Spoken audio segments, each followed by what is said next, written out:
All right, hello, folks. It's Mark Fiquez with the Ballpark Hunter podcast, and with me today is the GM of the Medicine Hat Mavericks of the Western Canadian Baseball League, Greg Morrison. Greg, welcome to the show. How you doing, Mark? Thank you for the invitation. All right, and he's coming to us from his Morrison Health Injury and Sport Therapy offices located in Medicine Hat, and he's got to meet with a client in a few moments, so we're going to try to get as much as we can in this episode.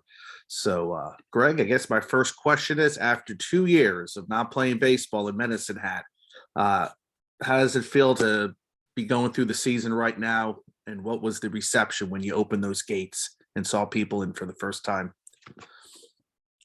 Yeah, we have had amazing support from our community of fans and sponsors since I've owned the team in 2009. And, we kept busy as we could during those 2 years and, did some youth camps, youth programming for that 8 to 18-year-old group. But to open those gates and have 1,600 fans just ready to cheer us on after a couple of years. It was quite a moment that I'll cherish. And, it's been a whirlwind of a season so far too, just with great fan support ever since the home opener. So we're really excited to be back. Yeah, because you guys are second in the league with about 1,200 fans a game in a 2,000-seat ballpark. Yeah. We used to average anywhere from, 900 or so in 2019. The big nights like Canada Day, you're usually sitting around 1,500 to 1,800. Nice. But yeah, I've been really impressed with the just the regular averages now are sitting around 12 to 1,300. And the weather's been amazing. We've had a lot of rain this spring and summer, but not on game days. We've only had one game that's had to been rescheduled. So we've been pretty lucky in that respect. Yeah, that's great to hear. Now, was the whole league shut down for 2 years, or was that just certain teams?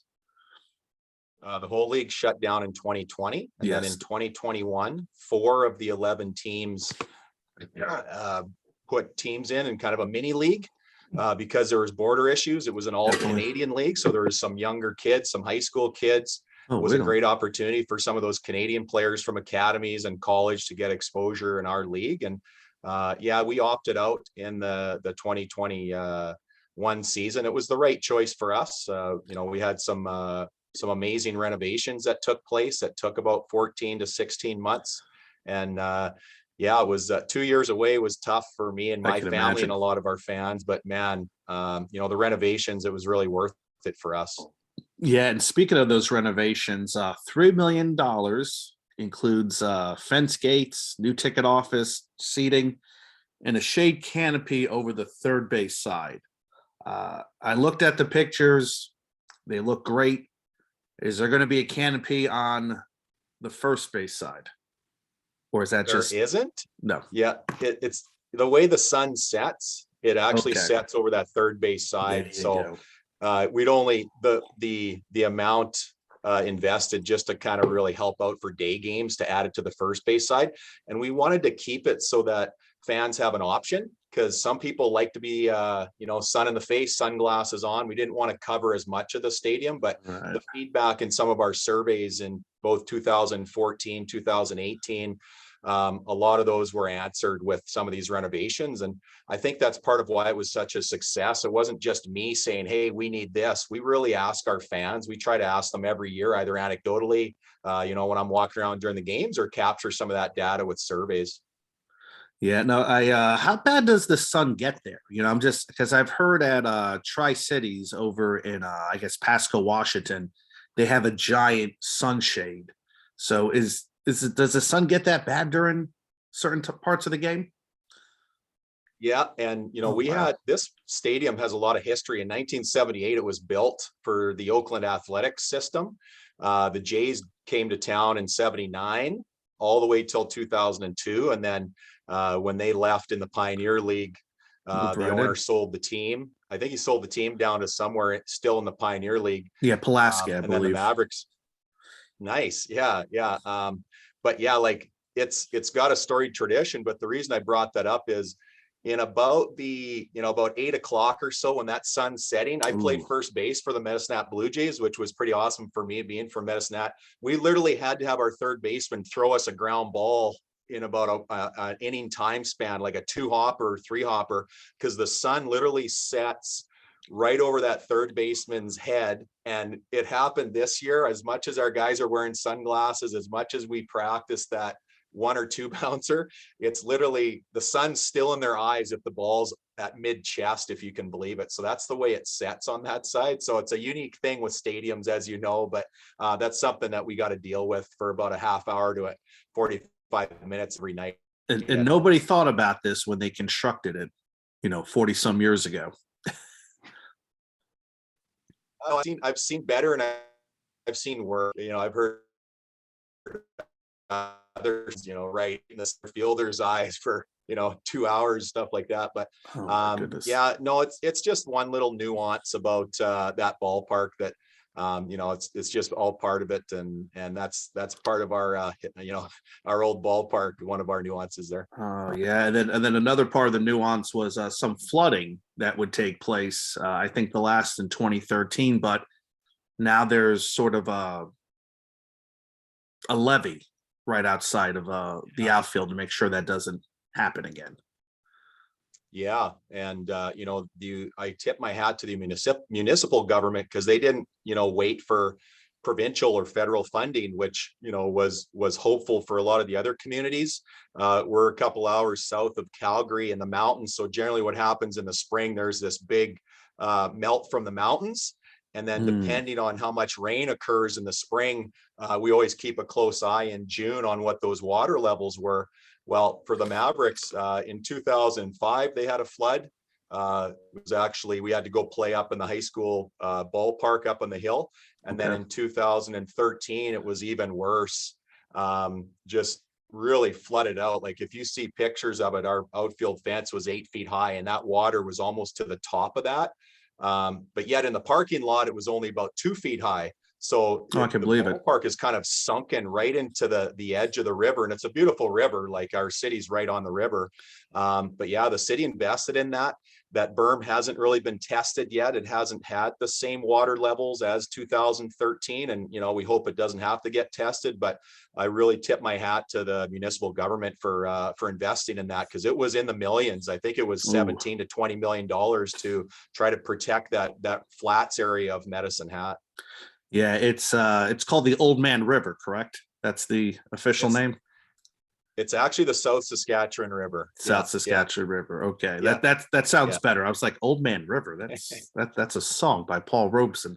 But it's but you mentioned that you played for Medicine Hat back in the Blue Jays organization, and I was looking up your stats before I came on the show. You hit 23 home runs, 88 RBIs, and you batted .448. I've seen minor league stats, but that just jumps out at me. .448. And you told me before the show what might have helped you. Would you be able to tell us again? Yeah, I had played a couple of years with the Dodgers, and they let me go after hitting .254 with 2 home runs in the Sally League, and was just back home and coaching high school ball. And I got a job as a demolition man. So I was swinging a 5-pound sledgehammer. You could imagine knocking down walls in a hospital. We cleared out a whole wing for about 3 months. And I literally was, stepping and swinging like I was a baseball hitter. And this was before, sports specific training. So we're talking 97. And a lot of the sports specific stuff started, 99, 2000. Wow, just before. But yeah, swinging that 32-ounce bat, it literally felt like a twig. And you see strength coaches now, they're always trying to model some of that stuff, whether it's overload, underload training in that rotational pattern. So yeah, it really paid off for me. I can literally remember hitting balls down the left field line as a left-handed hitter that I thought were just going to be outs, and they were, were 350 down the lines, and they were just getting out. And I wasn't overly big, but just that proper training, and I was always trying to capture that strength for the rest of my career. And man, I'll tell you, it was quite a summer to remember. No, I can imagine. It's I don't know what the records are for that league, but .448 would probably put you up there with some of the all-time seasons of batting average. Gary Reedus hit 462, if you can believe it. I Okay. think he had the record. 462. 23 was the home run record. So, and that Oh, record was tied in 2019, I believe, by he's with the pretty sure he's with the Angels. He's an outfielder shortstop. I know his first name's Jermaine. I should know this, right? We share the record. I followed him a little bit on social media, and he's got a hell of a career. I think he might have been is a first rounder. yes. He played with the Orem Owls. So I think that's Okay. Anaheim. Does that sound right? Yeah, he's with the Angels. Yeah. And he's probably, he's still playing ball. He's a young guy and a prospect on his way up to the big leagues, hopefully. Yeah, nice. It's nice, when you set records that you graciously say congratulations once they're broken. I think that's just very admirable of any athlete. So after that, you moved over to the Northern League. You played for the New Jersey Jackals, which I grew up in New Jersey, was living in New Jersey in 2000, and I can tell you though they have the same seats they had there back in 2000. They have not changed except for the color. But what was your experience like playing in New Jersey? What did you take of the big city area? I really enjoyed it. We'd go downtown to New York. I was a big Dave Matthews band fan, and he came out to New York. He's playing at the Giant Stadium there, and unfortunately, I got traded like a week before, so I missed that concert. But for me, being a small town Canadian kid, playing a few years in affiliated ball and then going to independent ball, I didn't really know what it was. I just knew it was this back page of Baseball America, right? It was like it had like a half a page on the very back page. And I'll tell you, that's where I really learned to hit. It was right when Moneyball was coming out towards the 2000s as well. Like independent ball to me was a place you go play for a championship. It's not about development like affiliated ball. I was a 71st rounder with the Dodgers. There wasn't a lot of money put into me. I was released quickly, and then the Jays gave me a couple of years, and then went on to this independent ball and really enjoyed New Jersey. It was a beautiful stadium, Yogi Berra Museum, and just some history there in that area. But really, I'd never been to New York before. And that's the beauty of what baseball gave to me, right? Playing Team Canada, I got to go all over the world. Playing in minor league baseball, I got to go all over the states. And, I really respect your passion for stadiums and journeys throughout, whether it's Western Canada or mid-America. Just, those ballparks have such a storied tradition to them. And I was like that. I'm a fan of stadiums. I'm a fan of just going to those communities. Yeah, no, you're right. And when I travel the ballparks, and I may be traveling to some ballparks in Ohio, some small ones in the Great Lake Leagues tomorrow. Yeah, you get to these towns and you're like, there's no reason for you to be in this town, but there's a ballpark there. That's right. And then you discover something. You're like, my goodness, I went to this small little town in Ohio, like Lima. They have this wonderful brewery. There's this wonderful restaurant there, or they have this weird way how they serve their hot dogs. They have this odd relish. And those are kind of the stories you take back. And then maybe you meet some people, you tell your story, you learn something about the town. And, Medicine Hat, I've been to Alberta, it was probably around 1995. And, I don't know when I'm going to be back up there again, but I do remember that part of Canada having sunlight at 10:30 at night during the summer. Is that accurate, or was that just something I made up? Yeah, no, it's just the way we're kind of up north, and we are very lucky in Medicine Hat. We have 330 days of sunshine. So I'm on the local tourism board too. I'm a big proponent of sport tourism. But yeah, we're very lucky. Geographically, we're right in the middle of our league. And, I tell everybody we get the best weather because we're kind of in that southeast corner of Alberta. So we don't get the hostile weather of being up north near the mountains in the summer. I was just looking the other day, we were 33 Celsius. So do your math on that to convert. What's that? I know, right? Well, it's funny. It's ironic because that's one of the first things I tell our American players, because we have up to 23 of our 30-man roster. I say, okay, guys, here's what you do. You multiply that 30 times 2, that's 60, and then you got to add 32. So there you go. It's 92, right? 91, 92 degrees. Yeah. Yes. Right. So, but we're very lucky. That's really Yeah, hot. yeah, and we love it. It's dry. The ball flies here. I don't think that was a coincidence that I hit all those home runs that year. It's Yeah. very dry heat.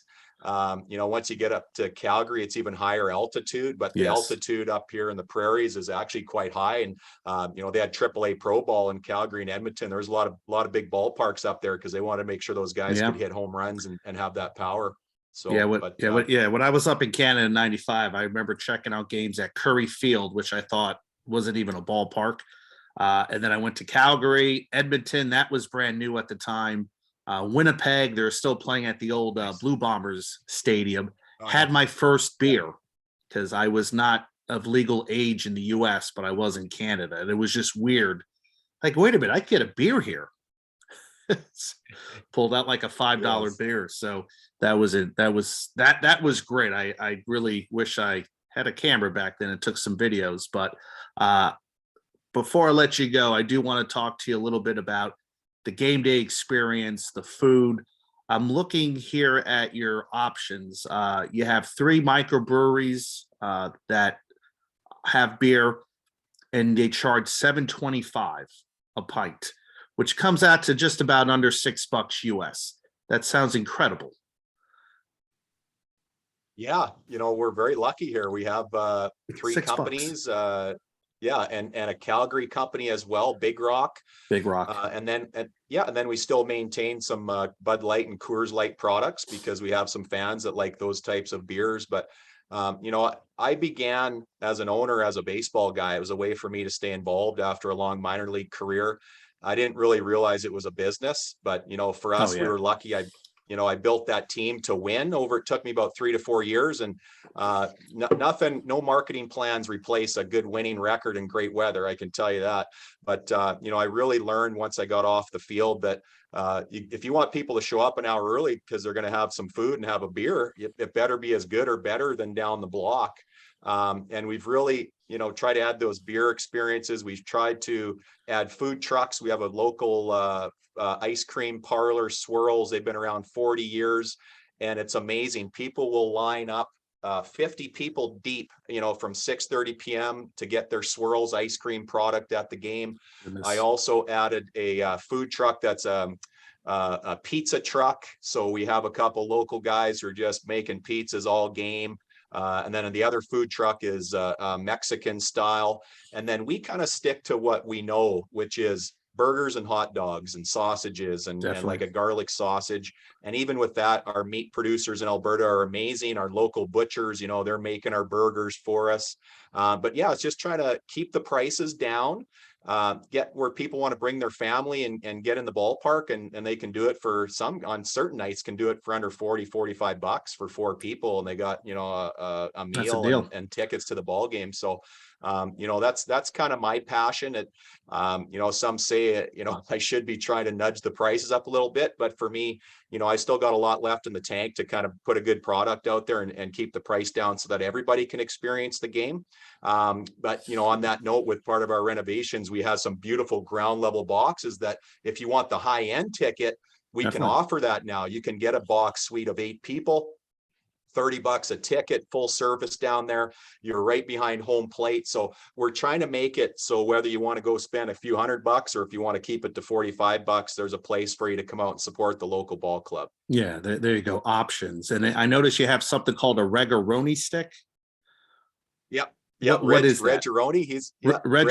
He's a butcher. Yeah, okay. He's a butcher, and he makes these awesome pepperoni sticks. And we actually you can buy them by themselves. You can buy them by themselves, or you can actually have them in our Caesar, which is comparable to the American Bloody Mix, but they're a little different. So we'll put that on there with a pickle wedge and a lime and a Regaroni, and it's really a meal in a glass. You get your seasoning salt on the rim. So we also have a Grand Slam, which is kind of our signature. It's a watermelon vodka drink. So we just try to have fun, and we have a great staff, food and beverage, all the way up to promotions where some of them are young kids and their 20s and early 30s, and they're out there to try to have fun at the ballpark with us and make it so that there's 3 hours of entertainment for folks. That we know it's easier to sit on your couch these days, or you could go somewhere else. You could go bowling, you can do other things. We want folks to say, say, let's go to the ballpark. They don't necessarily have to be a big baseball fan. They just know that, in Medicine Hat, with a city of 63,000, where you're going somewhere that there's 12 to 1,500 of those people, it's kind of a community event. And that's really what I think baseball's been, especially in the last couple of years. We've all really missed being out and about and in the sunshine and being able to visit with our friends and family. So I'm just really blessed that I'm the guy that gets to do it, quite frankly. It's kind of local ball player comes home to run the local ball team. And it's a family business that I'm just really, really blessed that I get the opportunity to do it. Yeah, it sounds like you're having a lot of fun out there in Medicine Hat. The ballpark just seems like it's a perfect match. You're not competing with what's going on in Calgary or Edmonton. You got your nice little pocket there. So it sounds like one heck of a time. So, Greg, I appreciate you coming on the show today. I'll let you get back to your daily work. And anything you want to say, where can we find the Mavericks? How much are tickets? If we want to buy merchandise, tell us how to do it. Yeah, sure. We're the Mavericks.ca. We do have an online store, and I got an open invitation to you, Mark. Come on up, and I'll get you the ballpark. Whether it's bleacher nosebleed seats, or you want to be down ground level right behind home plate, you let me know, and it'd be great to get you up to her in the ballpark and our league, quite frankly. It's an 11-team league, and you will see what Western Canadian Prairies is all about. You got Weyburn, which is about 10,000 people, I believe.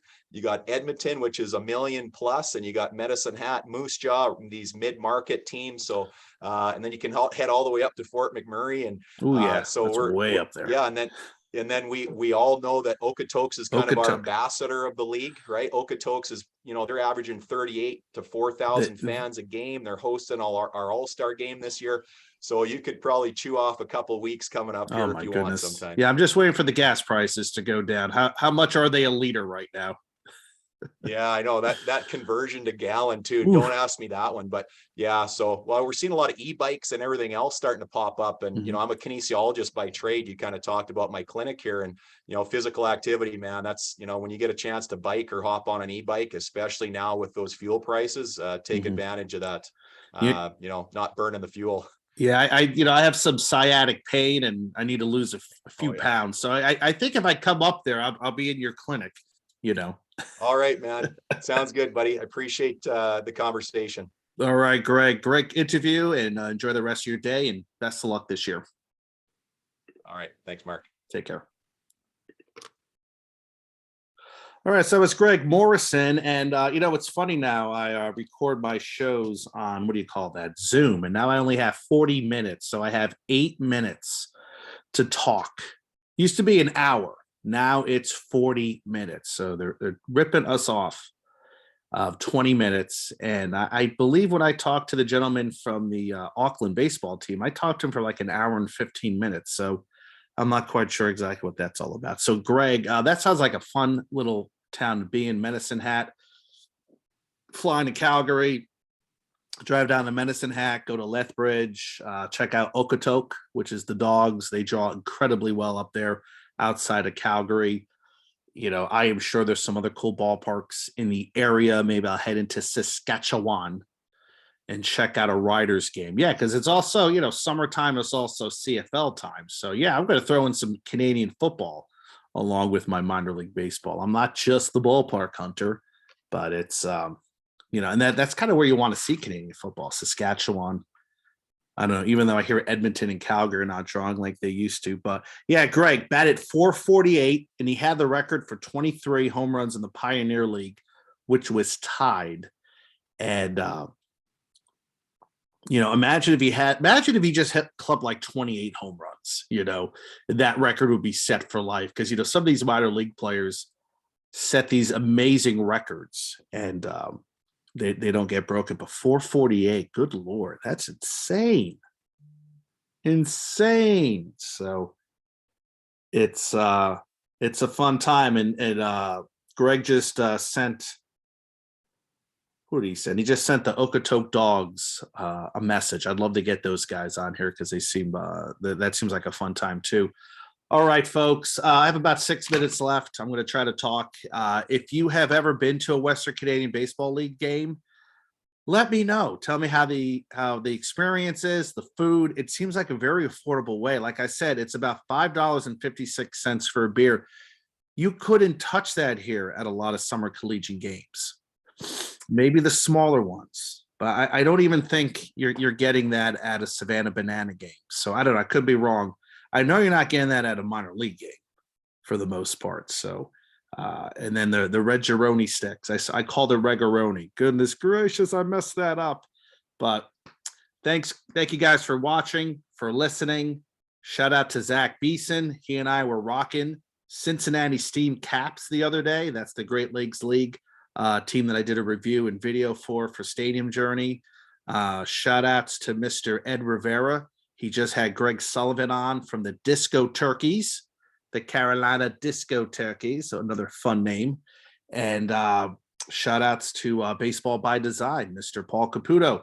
He keeps bringing it. Oh, I can't even think who we had on the show recently. Well, by the time you listen to this, he'll probably have another episode. So check those guys out. Obviously, Zach doesn't have a podcast, but he's always wearing cool baseball caps from different leagues. You know, he had like a Champ City King cap from the Prospect League.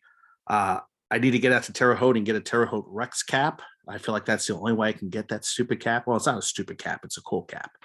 And yeah, it's the summer, guys, and enjoy it. The summer collegiate leagues will probably be over or near over by the time you hear this podcast. The independent leagues will still be going. The minor leagues will still be going, or the affiliates. And of course, Major League Baseball will be going on until October, maybe even November, depending on how things go.